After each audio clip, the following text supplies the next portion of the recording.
জোরে নামাজ পড়বার জন্য মসজিদে গেছিলাম। আমার পেছন দিয়ে একটা লোক নামাজ পড়ার জন্য মসজিদে ঢুকছে। ঢুকি উনি নামাজ পড়ার জন্য খাই গেছে। খাই উনি জোরে নামাজ পড়তে প্রায় 1 থেকে 2 মিনিট লাগছে, বেশি সময় লাগেনি। আবার সুন্নতে পড়তে 1 থেকে 2 মিনিট লাগছে, প্রায় 4-5 মিনিটে উনি নামাজ শেষ করে লেছে। আমি পিছনের দিকে খাড়া রয়েছি। আমি মনে মনে চিন্তা করতেছি, এই লোকদের নামাজ পড়তেছে, ঘন ঘন শ্রদ্ধা দিয়ে উঠে যার গই, উনি কি সূরা পড়েননি?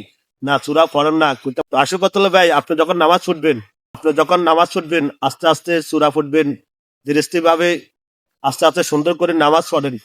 ওই নামাজটা খুব সুন্দর হয়। যত সময় লাগে, ওই নামাজের অনেক গুরুত্ব আছে। ওই নামাজটা অনেক আল্লাহ ভালোবাসেন।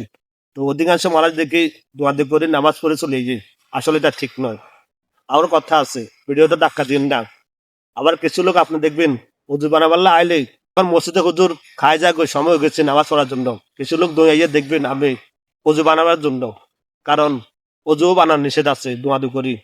আপনি আস্তে ধীরে উজু বানাই মসজিদে ঢুকেন, দোয়াদু করবার দরকার নাই। কারো সম্বন্ধে যদি আপনি জানেন, ইসলাম আপনার জন্য সহজ করে দিছে যেন আপনি পালন করতেও পারেন। অধিকাংশ মানুষ মনে করে ইসলাম অনেক কঠিন, তারপরে তারা নামাজ পড়তে চায় না, তারা রোজা রাখতে চায় না, তারা ভালো মতে আসতে চায় না, তারা সৃষ্টিকর্তাকেও ভালোবাসেন না।